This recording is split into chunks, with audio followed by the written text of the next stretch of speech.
Hello বন্ধুরা, সবাই কেমন আছো? Good afternoon. সবাই ভালো আছো? আমি আছি ভালো। চলো রোজই শেয়ার করি কি রান্না করেছি তোমাদের সাথে। গরম গরম ভাত হয়ে গেছে, হয়েছে এখানে বেগুন ভাজা, হয়েছে এখানে বিউলির ডাল, অনেকে কলাইয়ের ডাল বলে, আমরা বিউলির ডাল বলি। রসুন ফোড়ন দিয়ে, টমেটো, শুকনো লঙ্কা সব দিয়ে ফোড়ন দেওয়া আছে।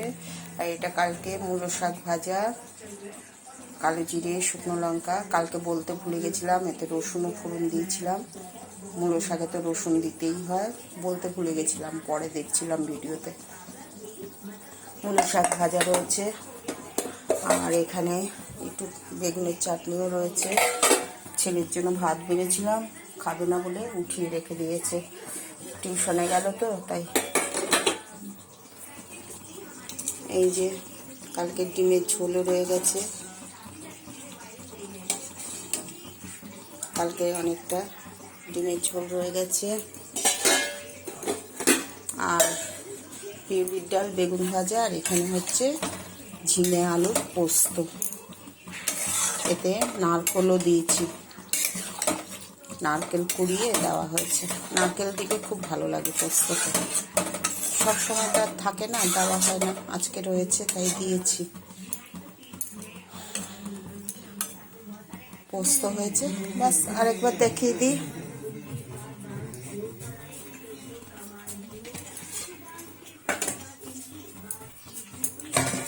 গরম গরম ভাত হয়ে গেছে, হয়েছে বেগুন ভাজা, হয়েছে বিউলির ডাল। বিউলির ডাল, আমরা বিউলির ডাল খুব ভালোবাসি। বিউলির ডালের সাথে কিছু লাগে না, শুধু বিউলির ডাল দিয়ে ভাত খাওয়া হয়ে যায়। আর এগুলো তো দেখালাম। একটু বেগুনের চাটনি রয়ে গেছে কালকে, টমেটো বেগুন দিয়ে। এখানে মূলো শাক ভাজা রয়েছে, কালো জিরে, শুকনো লঙ্কা, রসুন দিয়ে, আলু বেগুন দিয়ে মূলো শাক ভাজা হয়েছে। আর এখানে অল্প ভাত উঠিয়ে রেখেছে ছেলে। আর এখানে ডিমের ঝোল রয়েছে, আর এখানে ঝিঙে আলুর পোস্ত। বাস, পোস্ত আমার হয়ে গেছে, নামাবো। আমার রান্নাও কমপ্লিট।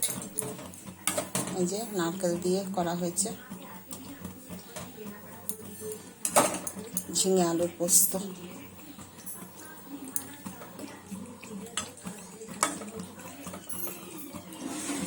নারকেল দিয়ে করলে আমাদের বাঙালরা বলে এটাকে মুড়ি ছুতো বলে।